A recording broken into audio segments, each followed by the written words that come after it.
Doctor साहब सब खां पहिरीं असांखे इहो ॿुधायो त ही मलेरिया जो एॾो तेज़ी सां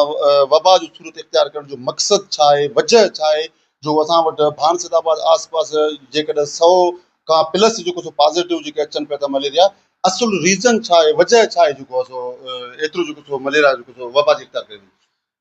असल में आदम भाई ही मलेरिया जी सीज़न आहे, हिन में पोएं साल बि असां वटि मलेरिया जा केसिस घणा हुया, त अंदेशो हूंदो आहे असांखे त माना हिन सीज़न में असां वटि मलेरिया जा केस आहिनि ऐं असांखे कुझु एक्स्ट्रा उपाउ वठणा पवंदा, जीअं मॉस्किटो नेट्स जेके आहिनि उहे लॻाइणियूं पवंदियूं, शहर खे स्प्रे कराइणो पवंदो जीअं मलेरिया फ्री थी वञे। इहे असांखे एफर्ट्स वठणा पवंदा ऐं सफ़ाई ते असांखे ध्यानु ॾियणो पवंदो। शहर में जेको बीठल पाणी आहे उनजे निकाली लाइ को बंदोबस्तु करणो पवंदो। जीअं हींअर बरसातुनि जी सीज़न गुज़री आहे, उन खां पोइ जेका गंद थी आहे उन में जेका आहिनि मलेरिया जी आउटब्रेक थी वई आहे,